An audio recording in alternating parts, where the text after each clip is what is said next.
Details చూస్తే తెలంగాణలో హాస్టల్లో ఫుడ్ పాయిజన్ ఘటనలపై సీఎం రేవంత్ ఆగ్రహం వ్యక్తం చేశారు.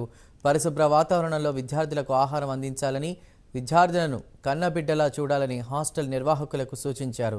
మహబూబ్ నగర్ జిల్లా మాగనూర్ ఘటనపై తీవ్రంగా స్పందించిన సీఎం రేవంత్ బాధ్యులపై వేటు వేయాలని కలెక్టర్లను ఆదేశించారు. అలాగే పాఠశాలలు, గురుకులాలు తరచూ పరిశీలించాలని ఉన్నతాధికారులకు సూచించారు.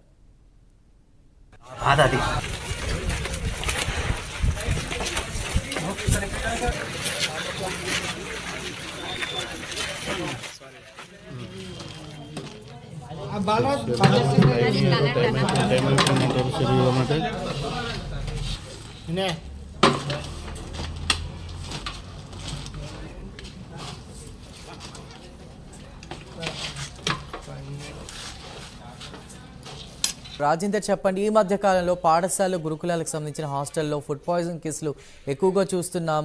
విద్యార్థుల జీవితాలతో ఆడుకుంటున్నారంటూ కూడా సీఎం సీరియస్ అయినట్టు తెలుస్తోంది. పూర్తి వివరాలు ఏంటి?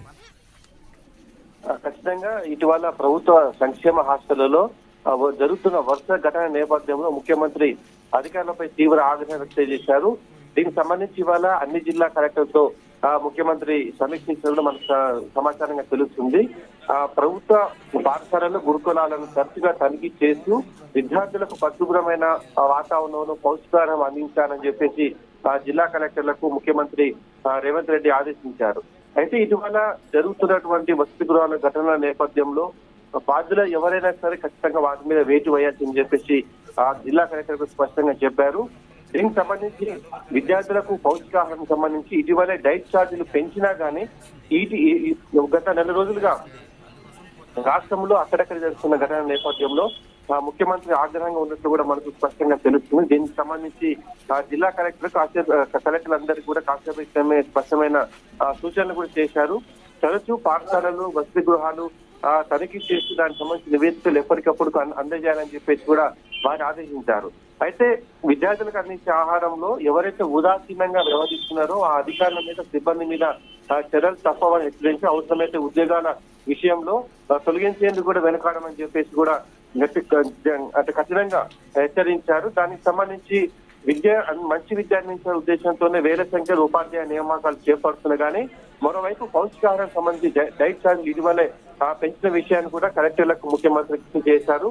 అంటే విద్యార్థులకు పౌష్టికాహారం, వారి మంచి నాణ్యమైన విద్య అందించేందుకు తాము సిద్ధంగా ఉన్నా గానీ సానుకూల నిర్ణయాలు తీసుకుంటున్నా కానీ కొంతమంది ప్రభుత్వాన్ని అప్రతిష్ట పాలు చేసే విధంగా ప్రయత్నిస్తున్నారు. వారి పట్ల కఠినంగా వ్యవహరించాలని చెప్పేసి కూడా హెచ్చరించారు.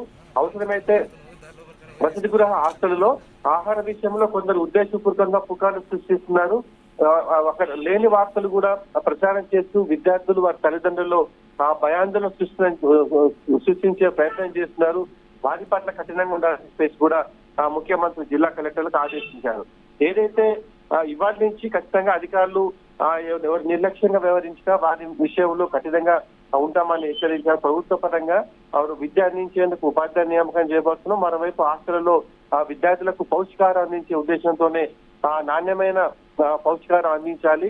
దానికి సంబంధించి డైట్ ఛార్జీలు కూడా పెంచిన నేపథ్యంలో ఈ ఘటనలు జరగడం తీవ్రంగా కలిసివేసిందని చెప్పేసి కూడా ఆయన ఆవేదన వ్యక్తం చేసినట్టు కూడా మనకు తెలుస్తుంది. అంటే మొత్తం మీద ఇవాళ నుంచి తెలంగాణ వ్యాప్తంగా కూడా అన్ని ప్రభుత్వ పాఠశాలలు, గురుకులాలు, హాస్టళ్లలో తరచూ తనిఖీ చేస్తూ అధికారులు ఎవరైతే నిర్లక్ష్యంగా వ్యవహరిస్తారో వాటి మీద కఠిన చర్యలు తీసుకోవాలి. ప్రభుత్వానికి కూడా ఎప్పటికప్పుడు నివేదిక ఇవ్వాలని చెప్పేసి కూడా ముఖ్యమంత్రి రేవంత్ రెడ్డి జిల్లా కలెక్టర్లకు ఆదేశించాల్సింది. Right Rajender, thank you.